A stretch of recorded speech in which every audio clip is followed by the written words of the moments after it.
Hello everyone, मैं रविंदर दिल्ली से आप सबका अपने चैनल पे वेलकम करती हूँ। और आज की इस वीडियो में मैं अपनी कुछ छोटी सी हार्वेस्टिंग शेयर करूँगी आपके साथ, क्योंकि बरसातों में काफ़ी नुकसान हुआ। लगातार बारिश हो रही थी ना जो दिल्ली में, उससे पौधों को काफ़ी नुकसान हुआ है। पर फिर भी अब जब बारिश रुकी है तो पौधों में ग्रोथ अच्छी देखने को मिल रही है और कुछ हार्वेस्टिंग भी हमें अब देखने को मिलेगी, क्योंकि काफ़ी हद तक मिर्ची पे भी मिर्ची आना शुरू हो गई हैं, बीन्स भी होना शुरू हो गई हैं और भिंडियाँ भी हो रही हैं अच्छे से। भिंडियाँ तो खैर पहले भी लगातार मिलती जा रही थी, और 2-3 अंजीर भी पकी हुई हैं, आज उसको हार्वेस्ट करेंगे। और कुछ बैंगन भी हैं और 2-3 टमाटर भी हैं। तो चलिए फिर हार्वेस्टिंग स्टार्ट करते हैं। सबसे पहले ले लेते हैं कुछ मिर्ची।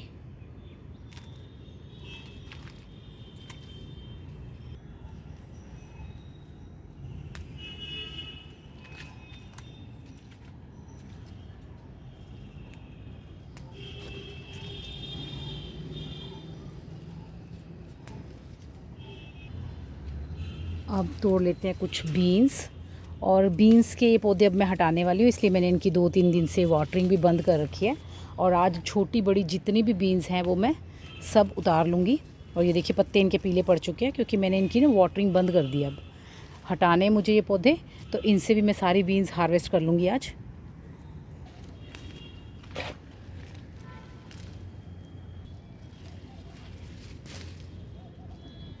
क्योंकि मुझे इन उसमें ना बीन्स के पोट्स में लगानी है कुछ बेल वाली दूसरी सब्जियां लगाऊंगी, क्योंकि हमें रोटेट करते रहना चाहिए अपने क्रॉप्स को। तो इसीलिए मैं इनमें से बीन्स हटा के इस बार इनमें कुछ दूसरी बेल वाली सब्जियां लगाऊंगी।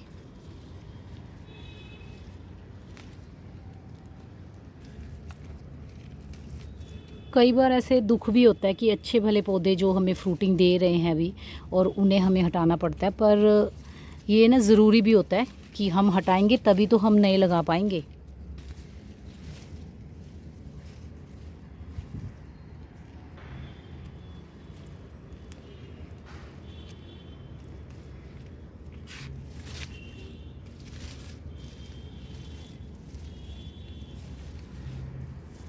अब शायद मैंने आलमोस्ट सारी छोटी बड़ी फलियों को तोड़ लिया है। अब कर लेते हैं कुछ भिंडी हार्वेस्टिंग। भिंडी के कुछ पौधे तो मेरे चलते चलते एकदम से ही मुरझाने शुरू हो गए हैं, और उनका मैं कारण भी बताऊंगी अभी आपको।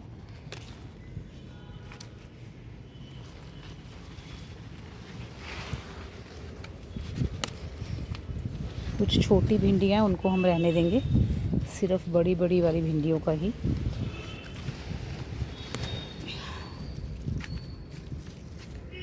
ये देखिए मेरे कुछ भिंडी के पौधे जो हैं वो ऐसे ख़राब हो गए हैं।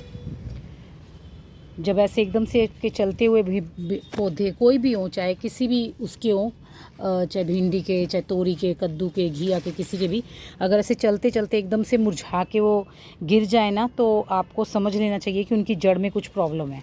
और मेरे इन पौधों की भी जड़ में प्रॉब्लम है, और मैं आपको दिखाती हूँ कि ये देखिए 1-2 पौधे मैंने कल भी उखाड़े थे।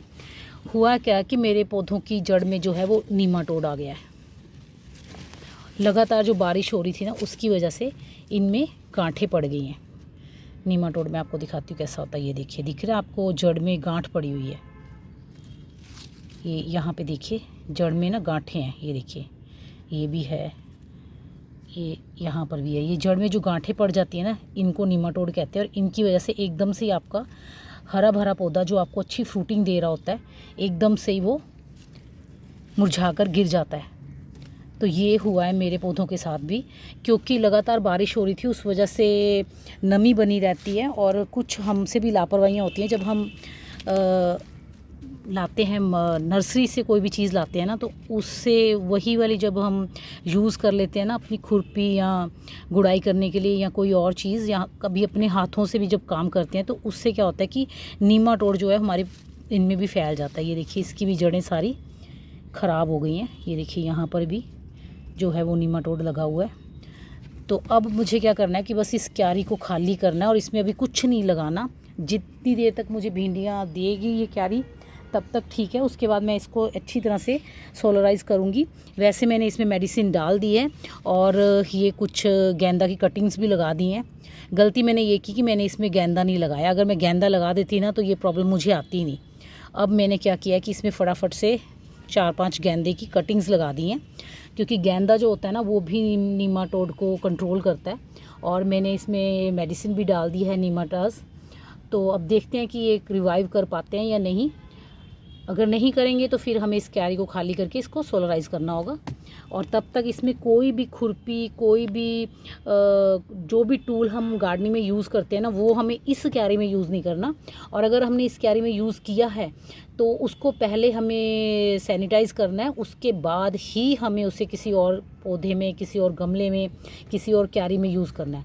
क्योंकि ये हमें आँख से दिखते तो नहीं है और ये फैलते बड़ी जल्दी हैं। अगर मैंने यहाँ टच कर लिया इसको, मिट्टी को, अभी मैंने टच नहीं किया है, अगर मैंने इस मिट्टी को टच कर लिया और इसके बाद मैंने किसी और मिट्टी को टच किया तो ये उसमें बड़ी तेज़ी से फैलेंगे। और ये देखिए, ये वाली भिंडी की क्यारी मेरी सही है, अभी इसमें अच्छी सी भिंडियाँ मिल रही हैं हमें।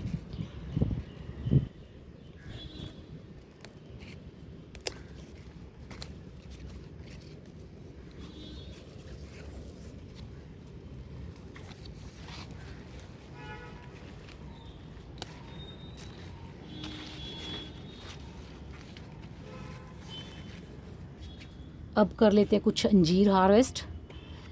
ये भी राइप हो चुकी हैं और ये किधर भी है।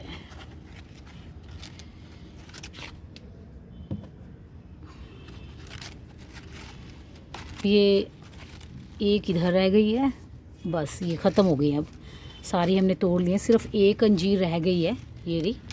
जब ये पकेगी तब इसे तोड़ेंगे और उसके बाद फिर ये पौधा ना दोबारा से जो है न्यू लीव्स निकालेगा, न्यू ब्रांचेस निकालेगा और न्यू ब्रांचेस पे, न्यू लीफ नोड पे ही दोबारा अंजीर बनेंगी। ये हम इस मौसम में ना अंजीर को कटिंग से भी रेडी कर सकते हैं। अगर आपके पास अंजीर का पौधा है तो उसकी कटिंग्स लगा सकते हैं इस मौसम में आप। अब देख लेते हैं कुछ शिमला मिर्च, पर अभी ये छोटी हैं बहुत।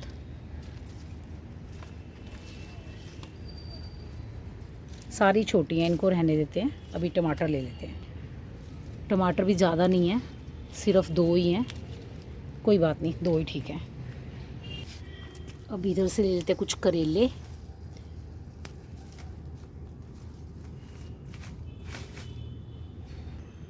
अब लेते हैं इस पौधे से कुछ करी लीव्स।